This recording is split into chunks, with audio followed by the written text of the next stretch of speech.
Kyiv Post visited the training camp of the International Legion under Ukraine's main Directorate of Intelligence, GUR. It's a special unit created after Russia's full-scale 2022 invasion, consisting of foreign volunteers who've joined Ukraine's fight against Russian aggression. The Legion is subordinate to GUR, allowing it to participate in crucial reconnaissance and special operations. GUR's Legion's fighters come from around the world, including, among others, the US, the UK, Canada, Poland, Georgia, and the Baltic countries. In the camp, which Kyiv Post was granted exclusive access to, fighters who have been in combat return here, usually for about a month, to train with instructors, train for combat, share experiences, recharge, and enhance team building and morale within the special unit.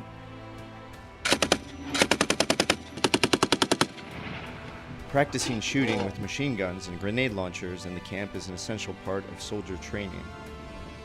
By honing these skills in the camp, fighters improve their accuracy, which is critical in combat, where each shot can determine the outcome of an engagement. An important aspect is not just the shooting, but also the proper handling of the weapons, cleaning, loading, and troubleshooting potential malfunctions.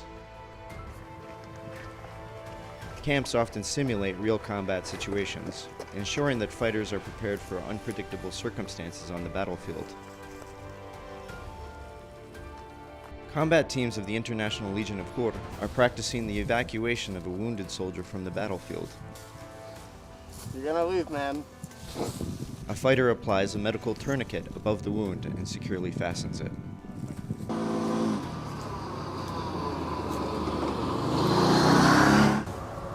Although the training camp has a friendly atmosphere with jokes and mutual support, the evacuation drills are carried out smoothly and precisely, just like in real combat situations. Practicing evacuation trains the unit to act quickly and efficiently, which is crucial for effective combat. Okay, going. Driver, drive on. Fast and coordinated evacuation ensures that crucial medical aid is provided in time. My name is Aiden Aslin. My call sign is Kozak. I'm from the United Kingdom and I've been in Ukraine now since 2018. Previously I served with the Ukrainian Marines in the 36th Marine Brigade and eventually I was involved in the defence of Mariupol and then taken into captivity, where I spent 5 months in Donetsk in the city centre. Thankfully I was released 5 months later, and since then I've done a lot of volunteer work and humanitarian work and public speaking to try and continue to help Ukraine even after captivity. And just about 5 months ago I rejoined the military under the International Legion in GUR.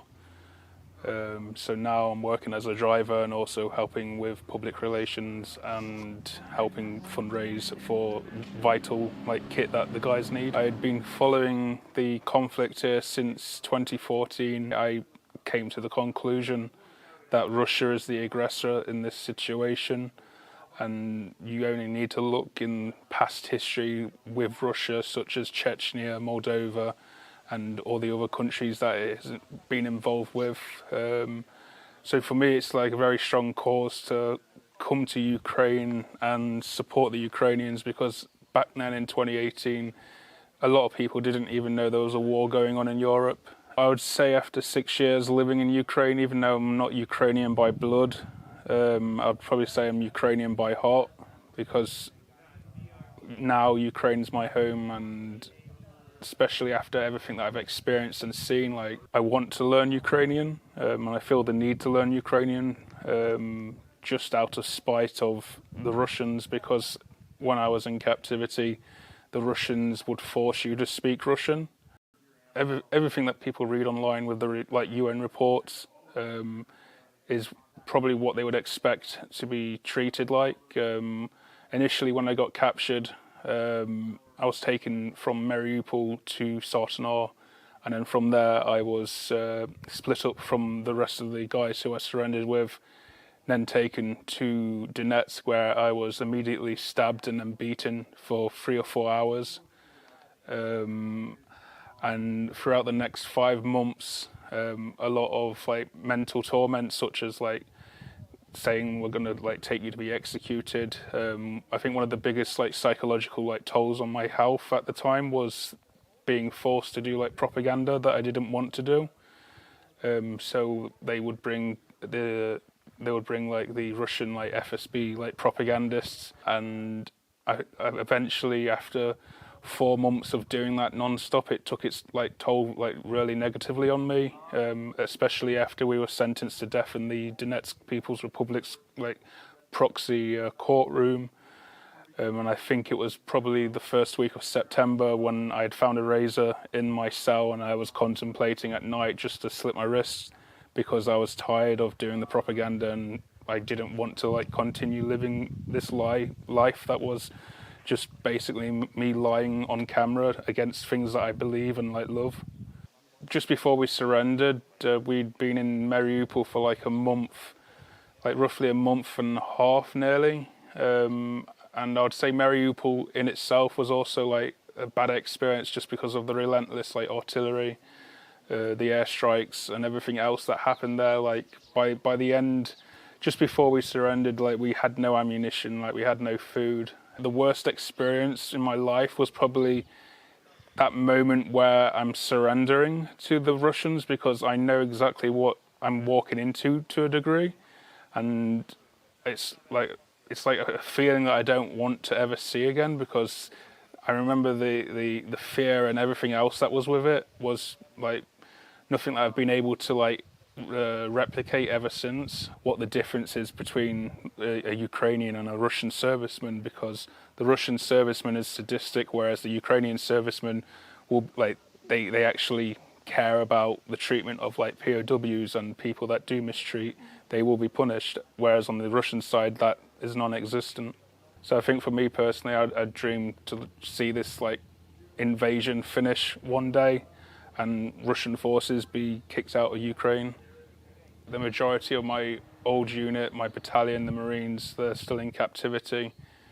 And knowing what the Russians do to them as they did to me, that was like a big motivator for me to rejoin service.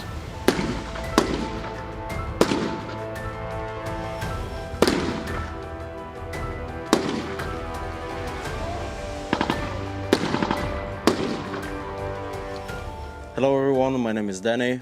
That's my call sign. Скільки вам років? I'm 24 years old. Звідки ви? From Sweden. So everything started with that I saw that the war in Ukraine started. So I decided to get here and help the Ukrainians, help the society, and fight for the Europe. I had the military experience from the before. So for now, the war is completely different from what it was from the beginning, with FPV drones and jammers and a lot of new technical stuff. So for now, it's much more harder to fight than what it was before, like with the artillery shells and that. Now the like artillery have been replaced by the FPV that is flying much more behind the lines. They can track you, they can like find you, so it's pretty hard for now. The Russians now, they learned a lot of stuff, so it's completely different from what it was from the beginning when like with the Mobics. And they're pretty strong now. They know a lot.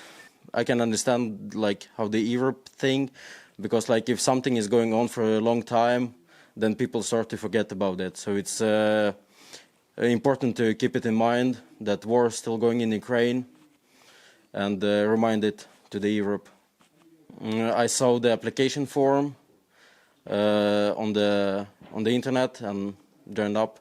That's the best job I ever had.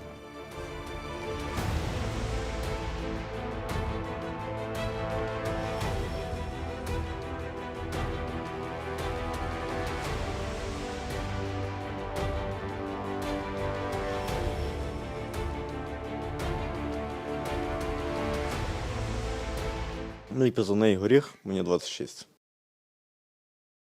Найкраще місце на землі. Все дуже просто. Дають можливість готуватись, дають можливість навчатись, різноманітність підготовки, починаючи від їздити на всьому, що їздить, ходити на воді, на всьому, що ходить по воді і тому подібні речі. Стріляти від всього, що стріляє. Озброєння прекрасне, озброєння новітнє. Не знаю, тут оцінку як в школі не поставиш, але все дуже добре.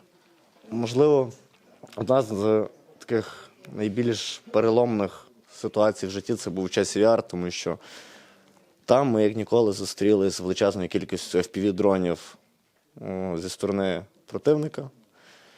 І воно якось так найбільше запам'яталося, оскільки не давало можливості навіть нормально пересуватись. І вдень, і вночі. Тому ця ситуація так просто поміняла моє бачення до війни сучасної. Ну, по-перше, людей усвідомлюють, навчають, як пробувати уникнути їх, ховатись від них, як маскуватись. Портативні реби, помпові рушниці. Використовувались всі можливі засоби, які можуть використовуватися.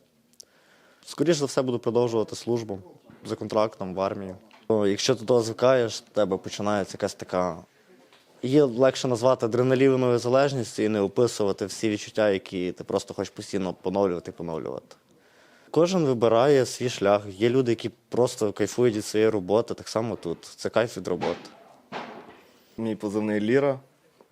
Прокинувся одного ранку і мені сказали, що я тепер в Міжнародному легіоні. Насправді мене та мій екіпаж запросили разом долучитися до медичної служби. І, власне, так ми і опинилися в Міжнародному легіоні. Напевно, найбільше запам'ятовуються міста, і особливо, коли ці міста знищуються. Тобто, коли ти приїжджаєш на ротацію в одні й ті ж самі міста, і з кожною ротацією їх стає все менше, фізично менше, і в один момент ти не можеш повернутися до цього міста, бо воно вже окуповане. Збройним силам України не вистачає лікарів, людей з медичною освітою.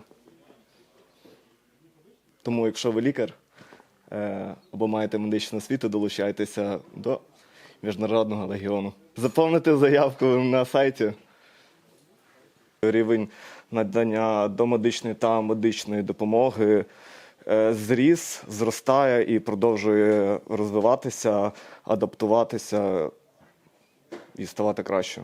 Доводилось, попри, не знаю, всі небезпечні обставини або, скоріше, всупереч, проводити евакуації, надавати домедичну допомогу.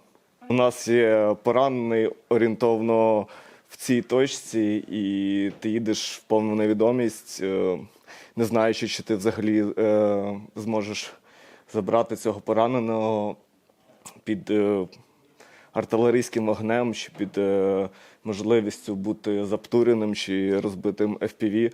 Ось. І, власне, ти попри всі ці небезпеки виїжджаєш і, в моєму випадку ці евакуації були вдалими.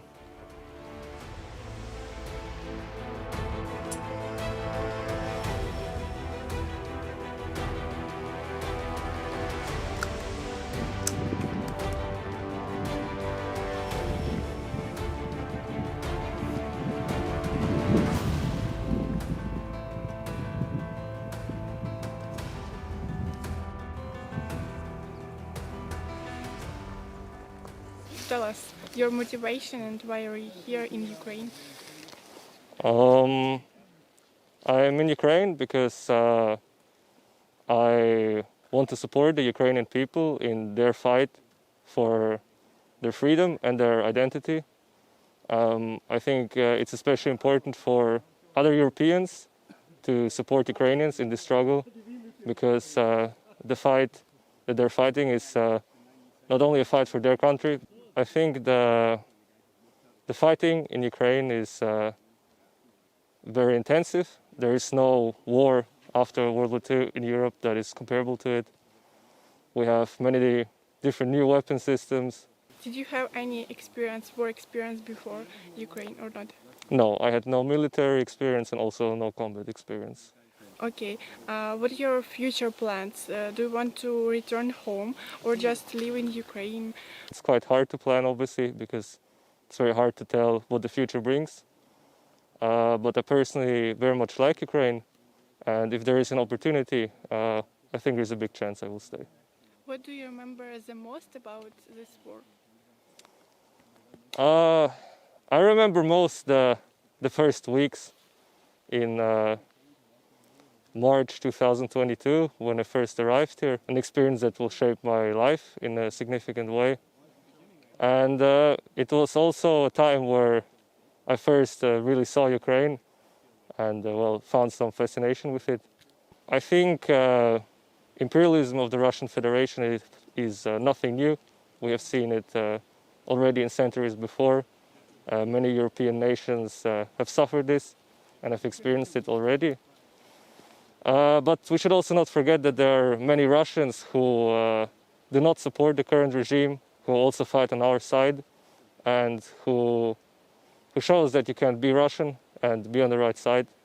And I think in some way, if you are Russian and you want to fight for your people, you should be on the side of Ukraine. Okay, слава Україні. Героям слава! Thank you.